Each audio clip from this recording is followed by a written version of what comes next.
Two of New York's worst pedophiles were both erased off the face of the earth just hours apart from each other in the same prison, just one cell block over. Robert Fisher and William Brand would both enter Elmira prison less than a month later, be murdered just an hour apart from each other. Robert Fisher has to be a demon from hell who's back home now, being tortured. William Brand, a fucking piece of shit pedophile who only got 10 years, is now getting the righteous sentence that he deserves. Let's get into it. Now, this is as bad as it gets. I warn you.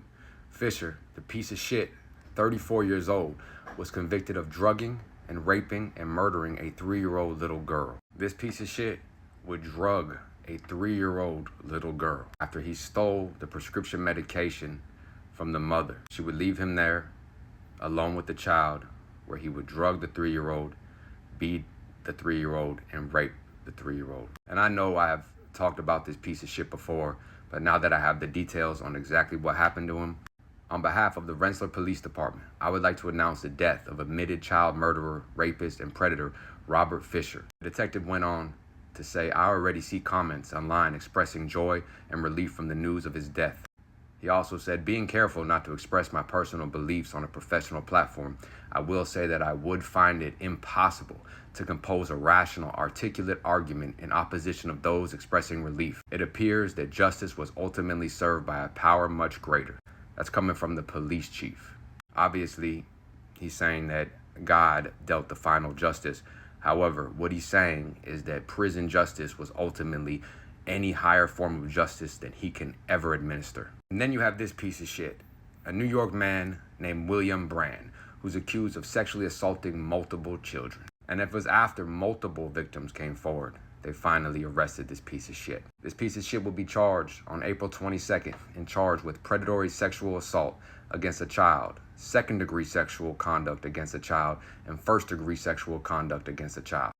Through further investigations, like always, more victims came forward, knowing Brand had inappropriate sexual contact with children multiple times. I hate how they make it so hard for the burden of proof. If a victim is saying something happened, it shouldn't be they have to prove it beyond any level. They should immediately arrest, investigate if a child is saying somebody hurt them. It shouldn't take shit like this to happen time and time again. And this is why inmates and officers alike do what they do. And the chief cheers them on. Because DCF, CPS, all them, they make it almost impossible for a child to tell their parent, "Listen, this happened to me." They go to DCF, they go to the police, and they don't do anything. Because they make the bar of proof harder than it is to say somebody stole something from you. A child isn't just making something up about teachers and strangers and, boyfriends and whatnot. It takes this type of shit to happen, where you got a guy that has multiple victims now who only gets 10 years. Then you have Robert Fisher, this piece of shit, drugged a 3-year-old, did the worst to her, put Lysol pad on her face to wipe off whatever DNA he wanted. Yet, when we enter prison, I've seen it too many times, where it's not about power or getting away with something. If you saw a man like Fisher put into your cell, who only has 20 years to life, which means in 20 years he could eventually be out on parole, and you see what he did, you know what he did, it doesn't matter if you have 2 hours left or 1,000 life sentences. You're going to hurt this man. The rage, the anger, thinking about the fear that the child must have went through, not understanding. And you think you're gonna breathe air safe in my cell? So that's the code. I know a lot of people will say, "Oh, they're criminals, it doesn't make them better." A drug addict robs to get drugs and money. Drug dealers do it for greed. Gangs kill each other over turf and other organizational, institutional contraband, whatever it may be. But to do this to a child, there is nothing but demonic intentions. And so many of us in prison have been fucked over by the system. So when you get these two pieces of shits in here, 10 years, and dude has possibility of parole, that's why when I tell you what happens to them, you understand from the mindset of a convict. He's not saying he's better than anybody. He's saying this isn't a human. This isn't anybody. But anyway, let's get into what happened. Robert Fisher had only been in Elmira Correctional Facility for just about 2 weeks. He was sentenced in 2024 and was murdered on October 22nd, 2024, meaning he barely made it 4 to 6 weeks in prison before being slaughtered. The other piece of shit had only been there for 12 days.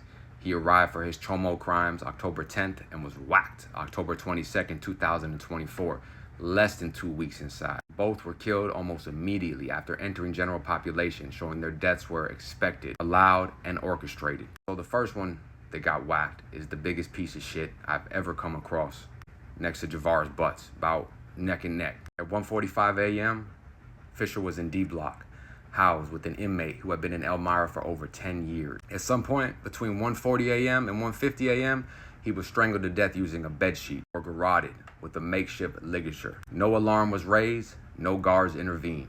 And the last thoughts, he was probably, where are they gonna help me? What's going on? Well, you know, exactly what you deserve, what you did to that little girl. She didn't even understand.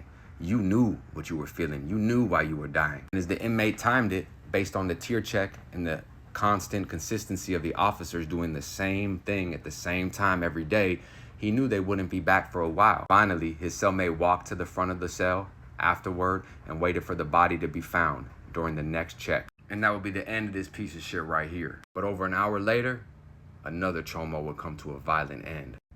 Now it's William Brand's turn.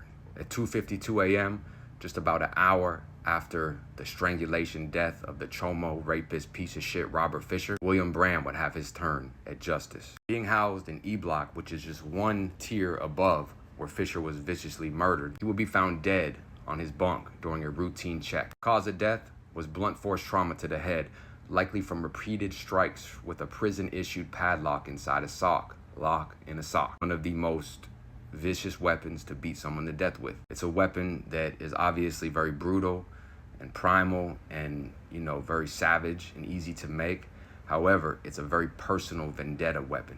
When you're smashing someone's face in till they die with a lock, every time you swing it, blood is flying everywhere, bones are cracking, it gets tangled up in their arms. It's a very personal, crude weapon to use. And William thought he was gonna go home in 9 years. Well, he had an early release. 2 weeks into his bid, he'd be beaten to death with a lock.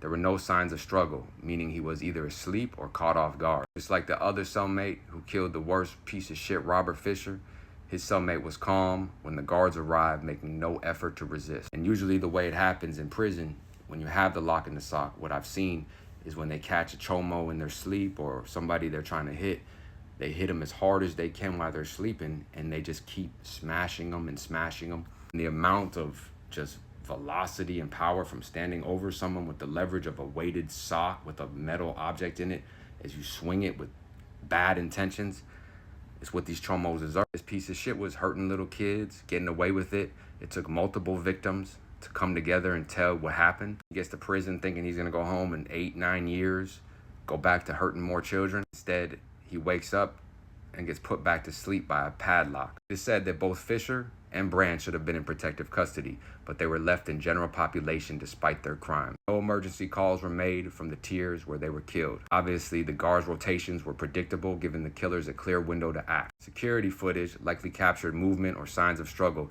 but officials have not released details. Initially, both deaths were ruled under investigation, and no immediate foul play was announced. A lot of times, COs have intentionally looked the other way, especially with the evil of Fisher and Brand. Yet, official reports only state that the deaths are under medical review, avoiding details. Toxicology reports were ordered, likely as a delay tactic to avoid immediate public scrutiny. Yet, both men were erased within an hour, and the prison administration is not providing answers. New York prison system avoids acknowledging internal hits, especially when the guards ignore clear threats to high-risk inmates. COs may have intentionally looked the other way, and knowing inmates would take care of Fisher and Brand. What the fuck did they expect? You're gonna rape and kill a little 3-year-old?